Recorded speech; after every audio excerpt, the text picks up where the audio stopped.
پہلے سب کو جنت عطا فرما دی۔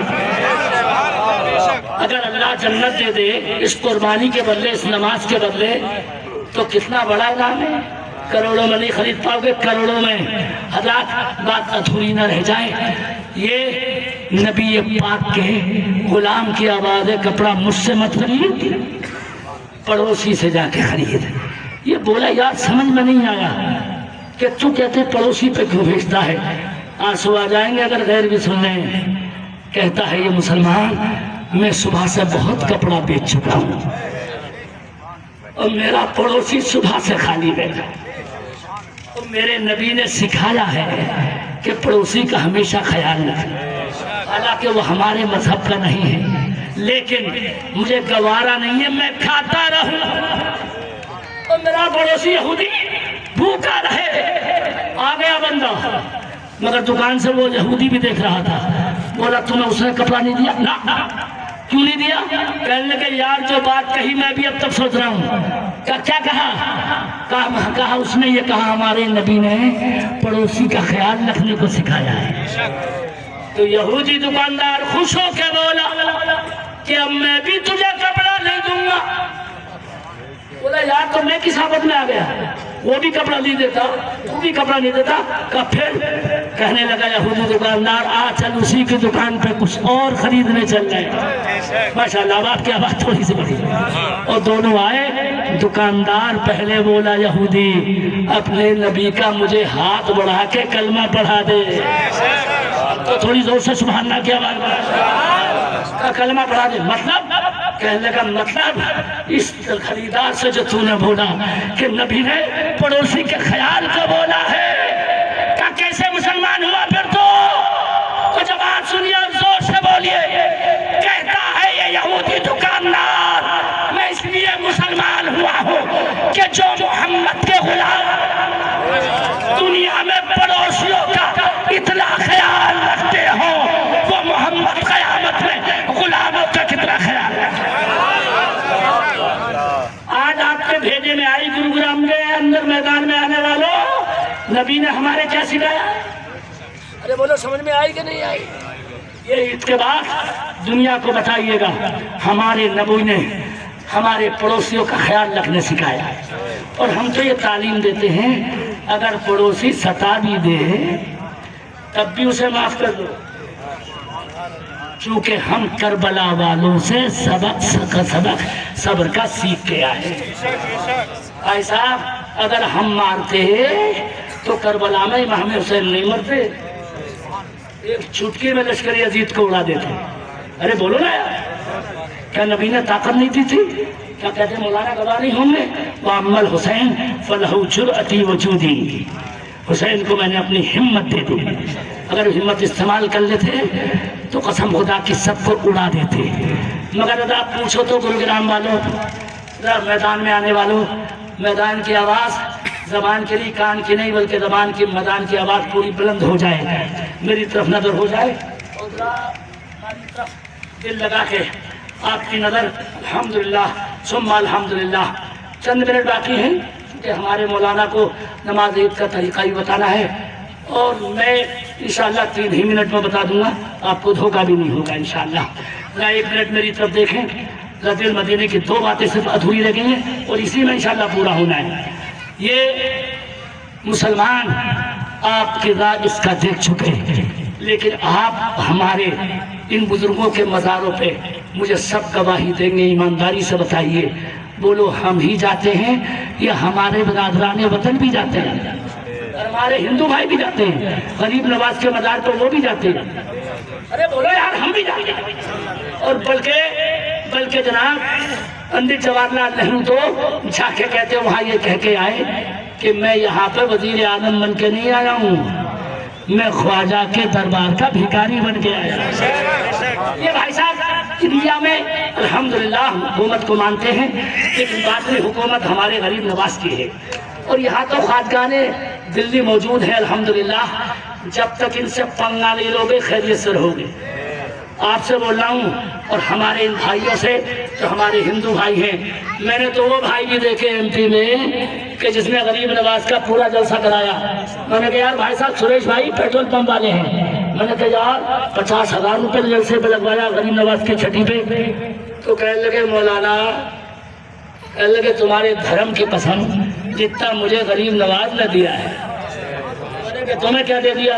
کہنے لگے ٹرانسپورٹ کا کاروبار ٹھپ ہو گیا تھا، میں غریب نواز کے مدار پہ گیا اور میں نے تو سیدھی سیدھی بولی کہ اگر ہند کے راجا ہو تو کم سے کم 2 گاڑی تو چلوائی دو. اب تو سبحان اللہ کی آواز. ہمارے ہندو بھائی نے کہا سریش میری دوستی ہے ان سے، کہنے لگا کہ نا میری 2 گاڑی تو چلوائی دو. وہ کہتا ہے ارے جناب تمہیں تو جو دیتے ہوں گے جب میں لوٹ کے آیا تو میرے گھر پہ آنے کے بعد 1 مہینے میں میرے دروازے پہ 29 گاڑیاں کھڑی ہوئی تھی. کتنی گاڑیاں؟ 29. میں نے کہا یہ 50,000 کیوں لگائے؟ کہنے لگے میرا دل کہتا ہے جس غریب نواز نے اتنا دلوایا اس سے زیادہ بھی دلوا دیں گے. حضرات یہ دھیان رکھو، اللہ کے ولیوں سے سب کو فائدہ ہوتا ہے. اور میں اسی پہ ختم کرتا ہوں چونکہ مولانا کو کچھ بول رہا ہے، اب میری طرف نظر کریں.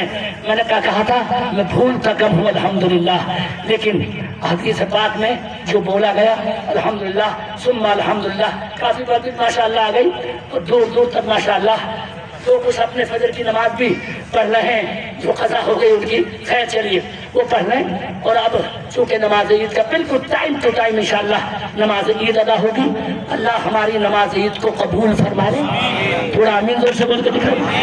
اللہ آپ کی قربانیوں کو قبول فرما لے. تھوڑا اور زور سے آمین کہنا. اللہ جو لوگ حج میں ہیں ان کے حج کو بھی قبول. رات ایک آخری بات، اس کے بعد امام صاحب حج حج حج لوگ کہتے ہیں وہاں جا کے ہوتا ہے، لیکن کبھی خدا چاہے تو گروگرام کے میدان میں بھی لوگوں کو حاجی بنا دیتا ہے. کوئی آواز زور سے بولے تو دکھاتا ہوں. ایک صاحب حج کو چلے مگر راستے میں جب پہنچے کوفے کے بازار میں احرام خریدنے، عبداللہ ابن مبارک احرام خریدنے، ایک غریب کو دیکھا مردار کا گوشت پکانے رکھ رہا ہے، آنسو بھر رہا ہے. عبداللہ ابن مبارک کے مسلمان اور مردار کا گوشت ہانڈی میں پکنے رکھے. باہر بلایا، بندہ باہر آیا، فرمایا تمہیں کیا مجبوری آئی مردار کا گوشت پکنے رکھا؟ بولے خدا کی قسم بھیک مانگنا گوارا نہیں تھا، بچے بھوکے تھے، میں نے خالی مردار پکنے رکھ دیا، کھلاؤں گا نہیں. پکنے رکھ دیا ہے کھلاؤں گا نہیں، اس طرح بچے بہل کے سو جائیں گے. عبداللہ ابن مبارک کہتے ہیں میں نے حج کی ساری رقم اٹھا کے اور اس غریب کے بچوں کو دے دی اور میں نے نیت کر لی کہ اگر اس غریب کے بچوں کا پیٹ بھر گیا تو میرا خدا مجھے یہیں حج کا ثواب دے دے. بس میری طرف نظر اور دعا میرے لیے بھی کیجیے گا. میں نے اپنے گھر کی عید چھوڑی ہے لیکن اللہ آپ کی عید قبول فرما لے، قربانی قبول فرما لے. عبداللہ ابن مبارک لوٹ کے آئے، جب باہر سے حاجی لوٹ کے آئے تو یہ حاجیوں کو مبارکباد دینے جب پہنچے، آواز آپ کے مدینے پہنچے تو آنے والے ان سے بولے عبداللہ سے اللہ تیرا حج بھی قبول فرمائے. تو یہ بولے یار میں تو گیا ہی نہیں، تم مجھے مذاق بناتے ہو. تو آنے والے حاجی بولے اتنا تو مکے میں ہم نے کسی کو دیکھا ہی نہیں. مجھے کہاں دیکھا؟ مینا میں دیکھا، صفا میں دیکھا، مروہ میں دیکھا، مدینے میں دیکھا، مزدلفہ میں دیکھا، صفا اور مروہ کے بیچ کی پہاڑیوں میں دیکھا. کہنے لگے اچھا تم نے ہر جگہ مجھے دیکھا مگر میں تو گیا ہی نہیں. آواز کھلے کہتے ہیں عبداللہ رات کو مصطفیٰ خواب میں تشریف لائے اور آ کے میرے نبی نے فرمایا عبداللہ تعجب مت کر، آقا میں تو حج کو گیا ہی نہیں.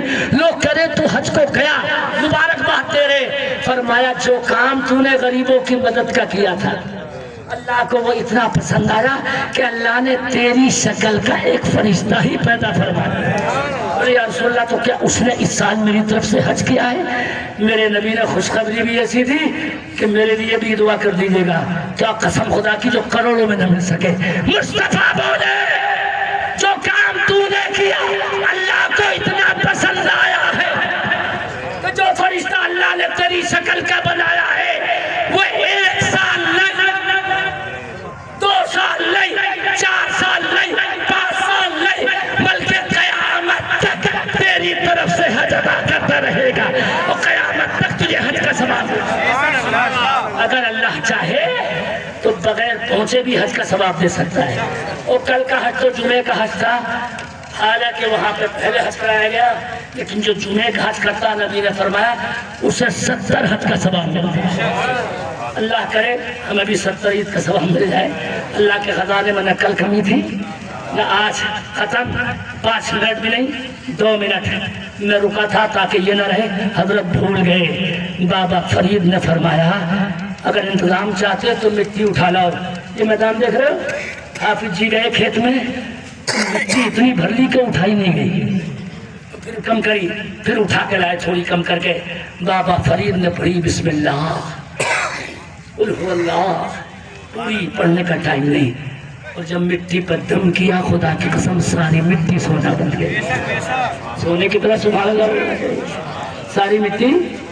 مگر حافظ جی لالچی بہت تھے، انہوں نے ساری لے کے سونا، اور جب چلے تو کھیت پر رکھ کے سارے کھیت پر قل هو اللہ پڑھنے بیٹھے۔ میں نے سوچا کہ میں تو تجویز سے پڑھوں گا قل هو اللہ، پڑھی، مگر کھیت والا آ کے بولا حافظ جی یہ کیا کر رہے ہو؟ ارے یار کچھ نہیں۔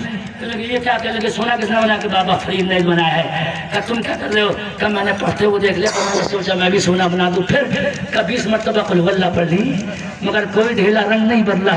کتنا شاندار جواب کھیت والے نے دیا، حافظ جی بسم اللہ وہی ہے، قل هو اللہ وہی ہے، کلام اللہ وہی ہے، مگر سونا بننے کے لیے بابا فرید جیسی زبان بھی ہونی چاہیے۔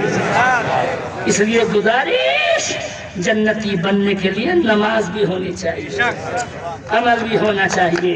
عقل مندوں کو اشارے کافی ہوتے ہیں، ڈنڈے نہیں مارے جاتے ہیں۔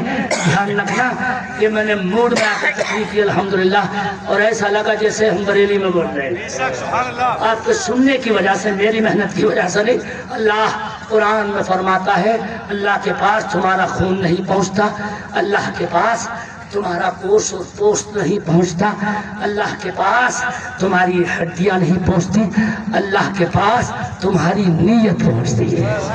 اسی نیت کی وجہ سے قربانی کرائی جاتی ہے، اور قربانی کا جو طریقہ ہے، گزارش کہ جب آپ قربانی کریں تو علماء نے فرمایا کہ اس کے سامنے رہیں۔ مسئلہ ضرور یہ بتا دوں کہ اگر قربانی میں محض گوشت کی نیت ہوگی تو اکیلے آپ کی قربانی خراب نہیں ہوگی، بلکہ جتنے شریک ہیں سب کی قربانی خراب۔ اگر خالی گوشت کی قربانی جب بھی کریں حکم خدا کو ادا کرنے کی، گوشت کے لیے ہاں یہ اور بات ہے کہ وہ جانور اچھا ہونا چاہیے۔ اور تھوڑی سی اس حدیث پر ختم کرتا ہوں، 21-22 منٹ ہو گئے، کیونکہ 5-7 منٹ ہمارے امام صاحب طریقہ بتائیں گے۔ اللہ ان کو بھی، ہمارے توقیر صاحب کو بھی، اور سب بھائیوں کو اور مجھ کو بھی سلامت رکھے، ہمارے ملک کو، برادران وطن کو بھی اللہ سلامت رکھے۔ اللہ اپنے نبی کے ذریعے کہلواتا ہے قربانی کے جانور کے جتنے بال ہوتے ہیں ہر بال کے بدلے میں اللہ نے کی عطا فرمائی۔ تو بال کے بدلے میں ہے تو نبی کی آل کے بدلے میں کیوں نہیں ہوگا، اور نبی کے حال کے بدلے میں انشاءاللہ کیوں نہیں ہوگا۔